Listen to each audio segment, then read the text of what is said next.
하나님 말씀 봅니다. 하나님 말씀 사무엘상 22장 6절에서 23절까지 보겠습니다. 22장 6절에서 23절까지, 본문이 길어서 10절까지만 같이 읽겠습니다.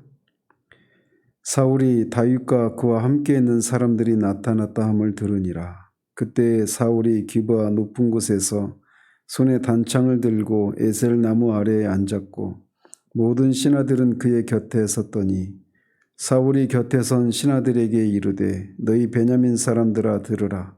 이새의 아들이 너희에게 각기 밭과 포도원을 주며 너희를 천부장 백부장을 삼겠느냐. 너희가 다 공모하여 나를 대적하며 내 아들이 이새의 아들과 맹약하였으되 내게 고발하는 자가 하나도 없고 나를 위하여 슬퍼하거나 내 아들이 내 신하를 선동하여 오늘이라도 매복하였다가 나를 치려하는 것을 내게 알리는 자가 하나도 없도다 하니 그때 에돔 사람 도액이 사울의 신하 중에 섰더니 대답하여 이르되 이새의 아들이 노베에 와서 아히두베의 아들 아히멜렉에게 이른 것을 내가 보았는데 아히멜렉이 그를 위하여 여호와께 묻고 그에게 음식도 주고 블레셋 사람 골리앗의 칼도 주더이다. 아멘.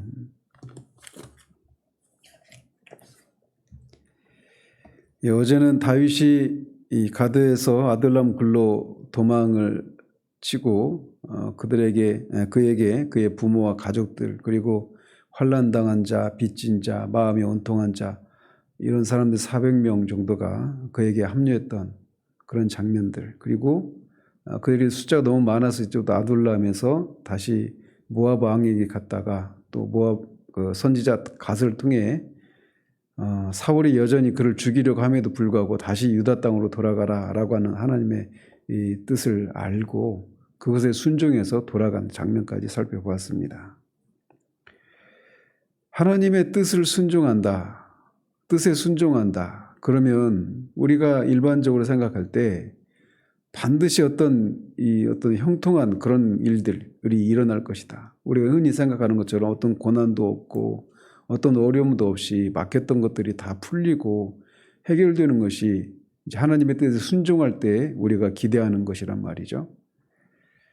그러나 우리가 보듯이 하나님의 뜻은 그가 다시 유다 땅으로 돌아가는 것이었는데 그를 기다리고 있는 것은 여전한 그 사울의 이 살해 위협이었습니다. 이런 면에서 우리가 하나님의 뜻에 순종하는 것이 우리가 형통의 어떤 지니의 램프처럼 마술 램프처럼 하나님의 뜻에 순종하기만 하면 모든 것이 다 우리가 생각하는 것처럼 외적인 면에서의 그런 형통이 보장되는 것은 아니다라고 하는 것을 여기서 알 수가 있습니다. 물론 궁극적으로는 하나님의 그 형통에 하나님이 주시는 그런 형통의 복을 누리게 되지만 그 과정 속에 반드시 이런 고난과 환난과 이런 것들이 없다라고 하는 것을 의미하는 것은 아니라고 하는 것을 여기에서도 우리가 알 수가 있습니다. 고난이 있음에도 불구하고 하나님의 뜻에 순종하는 것, 이게 진짜 하나님의 뜻에 순종하는 것이겠죠. 어쨌든 다윗 일행이 그렇게 유다 경내에 있는 헤렛 수풀에 들어가게 되었을 때 그 소식이 사울의 귀에까지 들어가게 됩니다. 그도 그럴 것이 이 다윗과 합류한 사람들의 숫자만 쳐도 군대에 나갈 수 있는 장정의 숫자만 400명이고 그들의 가족들까지 치면 1000명은 좋게 넘어가는 그런 큰 무리의 사람들이 움직이니 이 기브아까지 몇십 킬로미터밖에 떨어져 있지 않은 이 기브아에까지 그 소문이 들어가게 되었던 것입니다. 이에 사울은 다윗과 관련해서 그의 신하들을 추궁을 합니다. 그러면서 그들을 베냐민 사람들아라고 부르면서 이제 사울 자신과 이 베냐민 사람들이 이제 다윗은 유대 지파 사람이란 말이죠. 그래서 지파 간의 어떤 그 진영 논리로 이렇게 싸움을 신하들을 이렇게 독려하고 있는 이런 장면을 볼 수가 있습니다. 이것은 늘 지금도 이 정치권에서나 이럴 때 볼 때 항상 어떤 옳고 그름이 아니라 진영 싸움으로 이렇게 몰아가면서 자신의 세력들을 결집시켜서 상대방을 치려고 하는 이런 모습이 예나 지금이나 똑같이 일어나고 있는 일이죠. 그러면서 이 이세 아들이 너희들에게 뭐 밭과 포도원을 주겠느냐. 그가 왕이 되면 너희들은 국물도 없다. 이런 식의 얘기를 하는 것이죠. 너희들 백부장이나 천부장으로 삼겠느냐. 그는 유다 사람인데 너희들은 베냐민 지파 사람이고 또 나에게 충성을 했던 나의 신하들인데 그가 왕이 되면 이 고대 이 근동의 그런 법칙에 따르면 정적들은 다 제거해버리는 것이 관례처럼 되어 있는데 너희들이 그 속에서 살아남을 수 있겠느냐. 이렇게 하면서 이제 자기 편에 서라고 그렇게 독려를 하는 것이죠. 그러면서 자신의 아들마저도 다윗과 맹약해 해서 어느 신하들을 선동해서 매복했다가 자기를 언제 죽일지도 모르는데 그렇게 하면서 그 사실을 인해서 슬퍼하는 사람도 하나도 없고 그 사실을 이렇게 고발하는 사람도 하나도 없다라고 하면서 그렇게 축복을 하는 것이죠. 어제도 말씀드린 것처럼 사울은 지금 이 기브아 높은 곳에 앉아 있습니다. 이에 비해서 다윗은 아둘람 굴에 있고 이렇게 쫓기는 그런 상황이란 말이죠. 지금 이 상황에서는 헬의 수풀에 숨어 있는 상황이죠. 그래서 외적으로 보면 사울이 더 다윗보다 나은 그런 그 상황처럼 보이지만 이제 보시겠지만 사울은 가족들이나 또 신하들로부터도 신임을 얻고 있지 못한 그런 상황이고 다윗은 그런 도망치는 상황에도 사람들이 그에게 합류하고 있는 이런 모습들을 통해서 실제적인 내면적인 모습에서 보면 다윗에게는 백성들의 신임과 하나님이 함께 하시는 사울은 정반대의 모습 이것을 대조하고 있는 겁니다. 사울의 그런 말에 에돔 사람 도액이 사울의 신하 중에 있다가 이세 아들이 노베에 와서 아이두베 아들 아히멜렉에게서 아히멜렉에게 잃은 것을 보았다라고 고자질을 합니다. 그러면서 아히멜렉이 다윗을 위해서 여호와께 묻고 그에게 떡과 골리앗의 칼도 주었다라고 라고 이렇게 고발을 합니다.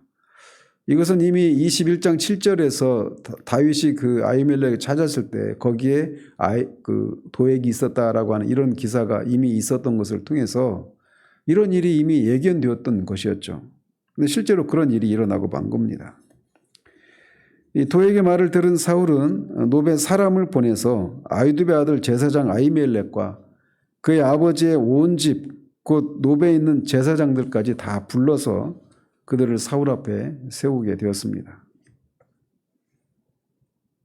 아히멜렉과 이 노베에 있는 제사장들은 그렇게 이 사울 왕이 자신을 불러갔을 때 자신들이 실제로 죄를 지은 것이었기 때문에 어떤 도망가거나 그러지는 않았던 것으로 보여집니다. 그런데 여기서 우리가 주목해야 될 것은 다윗에게 도움을 준 사람은 아히멜렉 그 대제사장 한 사람이었는데 사울은 노베에 있는 제사장 모두를 불러서 이렇게 소환을 하고 있는 겁니다. 이것을 통해서 이미 그는 그 마음속에 이 제사장들을 다 죽여버리려고 하는 이런 마음을 품고 있었던 것을 보게 되는 것이죠. 이렇게 소환된 아히멜렉을 사울이 신문을 하기 시작합니다. 신문의 요점은 아히멜렉이 다윗과 공모해서 자신을 대적해서 다윗에게 떡과 칼을 주고 다윗을 위해서 하나님께 물어서 오늘이라도 다윗이 매복했다가 자신을 치게 했다라고 하는 것입니다. 그러니까 다윗에게도 반역죄를 이렇게 뒤집어 씌웠는데 그 반역에 공모했다라고 하는 그런 죄를 묻고 있는 것이죠. 자신의 왕권을 지키게 혈안이 된 사울이 이제 하나님의 종인 제사장도 반역자로 다스리려고 하고 있는 것입니다. 이런 사울의 이 취조, 이 신문은 신명기 19장에 있는 이 재판의 그 과정과도 어긋나는 그런 모습입니다. 그러니까 아히멜렉의 죄를 물을 때 반드시 어떤 사람의 죄를 물을 때는 항상 두 사람 이상의 증언이 있어야 되는데 이 경우에는 도액의 증언 하나밖에 없단 말이죠. 그리고 그런 질문에 대해서 아히멜렉이 다윗은 왕의 사위고 그의 호위무사고 궁중에서도 가장 신임을 받고 있는 충성스러운 그 왕의 신하가 아닙니까? 그리고 내가 이 다윗을 위해서 하나님께 물었던 것이 어디 한두 번입니까? 이번뿐이 아니라 이전에도 계속해서 그의 뜻을 묻지 않았, 하나님의 뜻을 묻지 않았느냐라고 그렇게 말을 하면서 자신은 그렇게 뭐 사울 왕이 다윗을 죽이려고 하는 이런 것도 몰랐고 전혀 모른 채 그냥 해오던 대로 했을 뿐이다라고 하는 취지의 그런 답변을 통해서 자신의 무죄를 그렇게 변명을 합니다. 따라서 이 아히멜렉이 이런 그 대답도 역시 그런 자신의 혐의를 벗기에 충분한 그런 진술이었음에도 불구하고 사울은 대제사장 아히멜렉뿐만 아니라 그의 가문 전체를 그냥 그 몰살시키려고 하는 이런 것은 너무나 일방적이고 미친 짓이라고 할 수가 있는 것이죠. 이것을 통해서 사울이 하나님의 택한 백성 이스라엘을 통치할 자격을 상실했다라고 하는 것을 분명하게 보여주고 있는 장면입니다. 이 아히멜렉의 변명에도 사울은 아히멜렉과 그의 온 집이 반드시 죽을 것이다라고 선고를 내리고 맙니다. 그래서 그를 둘러싼 호위병들에게 제사장들을 죽이라고, 여호와의 제사장들을 죽이라고 말을 합니다. 사울 스스로 이 제사장들이 여호와의 종들이라고, 여호와의 제사장들이라고 말을 하고 있단 말이죠. 그런데도 여호와를 섬기는 제사장들까지도 죽여버리라라고 하는 정말 도무지 상상할 수 없는, 완전히 선을 넘어버린 이 사울의 이런 판결을 우리가 보게 되는 겁니다. 거듭 말씀드리지만 이것은 이 사울의 이 판결은 이 모세 율법을 어기는 것이었습니다. 더더군다나 이것은 하나님께 대한 명백한 대적 행위가 되는 것입니다. 왜냐하면 제사장들은 하나님의 부르심을 받은 사람들로서 하나님과 사람들 사이에서 이 제사 임무를 수행했던 그런 하나님의 사람들이었는데 그것을 무시하고 스스로도 이들을 여호와의 제사장들 이렇게 부르면서도 그들을 죽여버리라고 그렇게 그의 호위병들에게 명령을 내린 겁니다. 이런 사울의 모습은 나중에 이 다윗이 손을 들어서 여호와의 기름 부은 이 사울을 죽이려고 그렇게 하다가 그 옷깃을 잘라내는 것만 가지고도 그 하나님 앞에 두려운 마음으로 양심의 가책을 느끼고 그것을 후회하지 않습니까? 그것과 완전히 대조를 이루는 여호와의 기름 부은 종을 죽이는 것에 대해서 아무런 가책도 느끼지 못할 정도로 그가 완전히 분노의 화신에 사로잡혀 있는 그런 모습을 보여주고 있는 겁니다. 결국 사울은 여호와의 기름 부음 받은 이 제사장들을 다윗의 공범으로 몰아 죽이려고 함으로써 이 다윗에 대한 이 사울의 이 적대감이 단순히 어떤 인간에 대한 적대감에 머무는 것 정도가 아니라 더 나아가서 그 다윗을 왕으로 선택하고 또 선택했을 뿐만 아니라 제사장들을 기름 부어서 하나님의 일꾼으로 삼은 여호와 하나님을 향한 적대감으로 불타오르고 있다라고 하는 것을 여기서 볼 수가 있는 겁니다. 이게 사울의 모습이기도 하고 사실 타락한 인간의 모습이기도 합니다. 그래서 로마서 8장 7절에서도 우리가 다 본질상 하나님을 미워하는 마음을 품고 있다라고 그렇게 얘기하지 않습니까? 겉으로 보아서는 하나님을 대적하는 모습이 보이지 않을 수도 있어요. 그런데 타고난 인간의 본성은 그게 겉으로 드러나느냐 드러나지 않느냐의 차이일 뿐 본성은 변함이 없습니다. 사울과 똑같아요. 이게 그거를 하나님이 이 성령의 그런 일반 은총의 차원에서 그들을 제어하지 않고 그냥 제어하니까 그런 외적으로 그런 대적하는 것들이 일어나지 않고 있을 뿐이지 그거를 풀어놓으시면 제한을 풀어놓게 되면 인간은 그렇게 가게 되는 겁니다. 한편 제사장들의 이 사형에 해당되는 죄목은 다윗과 협력해서 이 반역죄를 공모했다라고 하는 것 하나, 다윗에 대해서 다윗의 행적을 고발하지 않았다라고 하는 이 두 가지 사실을 인해서 사형을 내리는 것인데, 이건 거듭 말씀드리지만 이거는 완전히 미친 짓이죠. 그래서 이 호위병들에게 여호와의 제사장들을 죽이라 이렇게 말을 했지만, 호위병들은 원문을 보면 이 그들을 죽이기를 거부했다 이렇게만 되어 있지만, 우리말 성경에는 원문을 보면 손을 대는 것조차도 두려워했다 이렇게 말을 하고 있습니다. 따라서 이 호위병들은 아무리 왕의 그런 추상 같은 명령이었지만 그 왕의 명령을 거스르는 것은 그야말로 이 고대 사회에서는 반역죄에 해당되는 것 아니겠습니까? 그럼에도 불구하고 여호와의 종들을 손을 대는 것조차도 두려워해서 그들을 죽이지 않으려고 했단 말이에요. 이게 정상적인 사람의 모습이죠.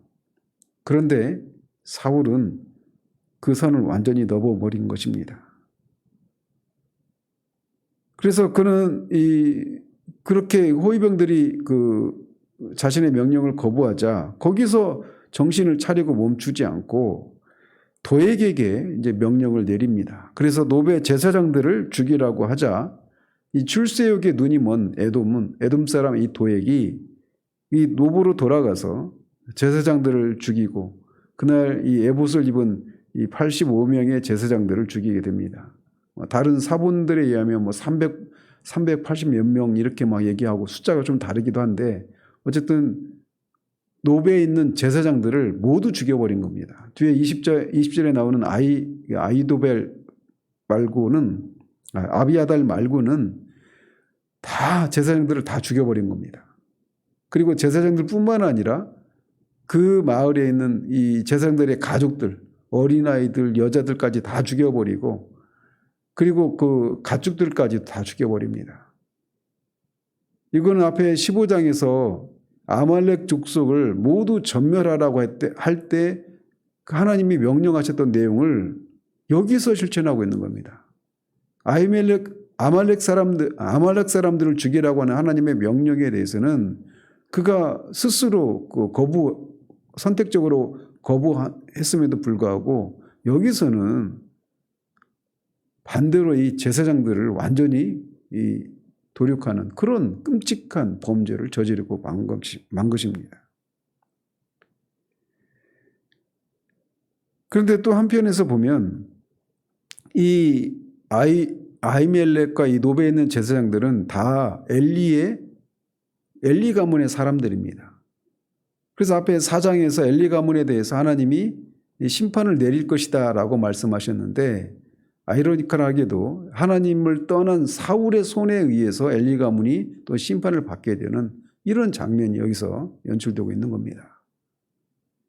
그래서 하나님이 이 엘리 제사장에게 말씀하셨던 것들이 그대로 성취가 되고 살아남은 아비아들도 나중에 보면 이제 솔로몬을 왕위로 옹립하는 이런 과정에서 이 갓깃의 아들의 편에 섰다가 이제 아비아들도 쫓겨나게 되는 그런 것을 통해 엘리 가문에 대한 하나님의 심판의 예언이 완전히 성취가 됐죠. 어쨌든 이렇게 아히멜렉의 아들 그 가족들을 그 집안 사람들을 다 학살하는 그런 장면에서 아비아달은 살아남아서 다윗에게로 피신을 하게 됩니다. 이건 역시도 이 다윗과 사울의 이런 상반된 운명을 보여주고 있는 겁니다. 사울에게서는 제사장들도 스스로 그 제사장들을 죽여버리고 그래서 이런 일을 통해서 완전히 민심이 이반이 일어나게 되겠죠. 그런 반면 이 다윗은 도망치는 입장이 있음에도 불구하고 그렇게 어제도 살핀 그런 그룹들의 사람들이 몰려들었고 이제 선지자도 그와 합류했고 이제는 제사장도 이제 다윗과 합류하게 되는 그런 일을 통해서 이스라엘의 이 신정 국가의 이 3대 축이 왕과 제사장과 선지자 아니겠습니까? 근데 왕이 될 다윗과 이 제사장과 선지자가 이제 그렇게 다윗과 함께하는 것을 통해 그렇게 다윗과 합류하게 되는 그런 선지자와 백성들과 이 제사장이라고 하는 이런 모습을 통해 이스라엘의 왕이 다윗이 될 것이라고 하는 것을 보여주고 반대로 사울에게서는 그렇게 사람들이 떠나가는 것을 통해 그가 더 이상 신정체제 왕국의 왕의 자격이 없음을 이미 선포되었지만 이런 모습을 통해서 더욱더 확연하게 드러내고 있는 것입니다. 그렇게 다윗에게 이 피한 아비아달이 사울이 이 아히멜렉을 포함한 이 제사장들을 죽인 사건을 그렇게 호소를 알리자 다윗은 전날에 도액이 그곳에 있었을 때 그런 일이 일어날 것을 염려했는데 그런 일이 일어났다라고 말하면서 자신의 그런 이 과오라 이렇게 말을 하면서 자신과 함께하면 나의 생명을 찾는 자가 너의 생명을 찾는 것이다 라고 말하면서 자신과 함께하자고 그렇게 제안을 하는 것이 오늘 23절까지 이런 그런 본문의 내용입니다. 다윗은 이렇게 도망자임에도 불구하고 아비아달을 거두어들이면서 그의 생명이 자신과 함께 있으면 안전할 것이다 라고 말을 합니다. 지금 쫓기고 있는 상황임에도 불구하고 그가 이렇게 말할 수 있었던 것은 하나님이 자신과 함께 하신다라고 하는 확신 때문에 그런 얘기를 할 수 있었던 것이죠. 어쨌든 오늘 본문에 기록된 이 사건은 정말 이스라엘 역사 가운데서 전대미문의 그런 사건이라고 할 수가 있습니다. 나중에 시드기야 왕도 그 예레미야를 핍박하기도 하고 제사장들을 핍박하고 죽이는 일들도 간간히 일어났지만 이 사울 왕과 같이 이렇게 제사장들을 서슴없이 이렇게 학살을 하고 그렇게 전멸을 시키는 이런 죄를 저지른 왕은 이후에 이스라엘 역사 가운데서도 없습니다. 이런 면에서 이 사울의 이 죄는 정말 선을 완전히 넘어버린 도무지 용서를 받을 수 없는 그런 사건이 된 것입니다. 그래서 궁극적으로는 왜 이스라엘의 초대 왕 사울이 이 하나님의 사울이 그 왕위가 폐위되고 이 다윗이 이 하나님의 이스라엘의 왕으로 세워지게 되었는가라고 하는 그런 구체적인 얘기들을 그 이유들을 이 독자들에게 말을 해주고 있는 겁니다. 이 즈음에 와서는 다 모든 독자들이 정말 사울의 그 왕위가 뺏길 수밖에 없었구나라고 하는 것을 모든 독자들이 다 설득이 되었을 지점이 바로 이 지점인 것이죠. 어쨌든 이 사건은 자기 왕위를 필사적으로 지키려고 하는 사울의 그런 잘못된 욕심 그리고 도액이라고 하는 기회주의적이고 하나님을 두려워하지 않는 처세술이 빚어낸 그런 합작품이라고 할 수가 있습니다. 그런데 이렇게 엄청난 사건의 이 배후에는 그 뿌리를 들어가 보면 인간의 헛된 욕심과 죄악이 자리하고 있는 거예요. 그 죄라고 하는 것이 야고보서다가 말하고 있는 것처럼 이 셋째 혀가 그 작은 키가 배를 움직이고 큰 배를 움직이고 그 불이 막 그렇게 퍼져서 모든 것을 다 태우는 것처럼 셋째 혀가 그렇게 우리 모든 사람 존재 전체를 다 그렇게 불태워버린다 이렇게 말을 하지 않습니까? 그러면서 거기서 말하고 싶은 건 뭐냐? 아주 작은 그 죄의 씨앗이 결국은 어마어마한 그런 악한 결과들을 만들어낸다라는 겁니다. 그렇기 때문에 우리가 이 죄를 데살로니가전서에서 말하고 있는 것처럼 악한 것은 그 모양이라도 취하지 말라라고 말하지 않습니까? 그래서 죄가 어떤 뿌리를 내리기 전에 그 씨앗의 단계에 있을 때부터 그 죄를 죽이려고 하는 그런 일들이 일어나지 않으면 우리가 완전히 죄의 지배를 받게 되는 그런 모습에 이른다라고 하는 것을 여기서 우리에게 경고해 주고 있는 겁니다. 어쨌든 구속사적인 측면에서 보면 이제 사울이 이 신정적인 그런 왕정체제 왕의 자격이 완전히 자격에서 벗어난 그런 사람이라고 하는 것을 보여준다라고 하는 이런 측면도 있는데 어떤 우리 개인적인 차원에서 보면 죄의 문제를 우리가 어떻게 다루어야 하는가라고 하는 것을 정말 완전히 선을 넘어버린 이 사울의 이 모습 속에서 우리가 보게 됩니다. 9장에 등장했던 사울, 그 겸손했던 사울은 온데간다 없고 완전히 이제 여호와의 제사장을, 기름 부음 받은 제사장들을 죽이는 것을 서슴지 않는 그런 데까지 이르게 되는 겁니다. 그 과정이 이제 한 30여 년 정도의 시간이 흐르면서 그렇게까지 되었단 말이죠. 누가 9장에 있는 사울의 모습에서 이 22장에 있는 사울을 그걸 보았겠습니까? 그것을 통해서 우리가 정말 죄 문제라고 하는 것을, 죄라고 하는 것을 정말 결코 작은 문제가 아니라고 하는 것을 다시 한번 이렇게 경각심을 갖게 되는 그런 사건이라고 할 수가 있습니다. 이 아침에도 우리가 하나님 앞에 기도하면서 죄에 대해서 우리가 마땅히 품어야 될 그런 바른 지식을 가질 수 있기를 위해서 기도하기를 바랍니다. 기도하겠습니다. 하나님 아버지, 정말 사울이 도무지 용서받을 수 없는 죄를 저지르는 장면을 우리가 살펴봅니다. 어느 누구도 9장에 처음 등장했던 사울의 모습에서, 그리고 사무엘을 그렇게 두려워하기까지 했던 이 사울이 결국은 넘지 말아야 될 선을 넘어버리는, 도무지 더 이상 용서받을 수 없는 그런 지경에까지 이르는 정말 그 슬프기도 하고 경악스러운 그런 모습을 우리가 봅니다. 그 모든 것의 뿌리에는 인간의 탐욕이라고 하는 것이, 죄악이라고 하는 헛된 욕망이라고 하는 것이 자리하고 있었음을 봅니다. 따라서 우리가 이 하루의 삶을 살아가면서, 뿐만 아니라 우리 이후에 우리의 삶을 살아가면서 죄에 대해서 우리가 어떤 생각을 가져야 되는지를 다시금 경각심을 가지게 됩니다. 이 아침에도 우리가 기도 가운데 죄가 얼마나 무서운 그런 결과를 초래하는 것인지, 죄의 그 본질이 무엇인가를 우리에게 다시금 일깨워 주셔서 죄에 대해서 마땅히 가져야 될 그런 경각심을 가질 수 있도록, 죄를 미워하고 혐오하는 데까지 나아간 우리들 될 수 있도록 주님 도와주시기를 원합니다. 예수 그리스도의 이름으로 기도합니다. 아멘.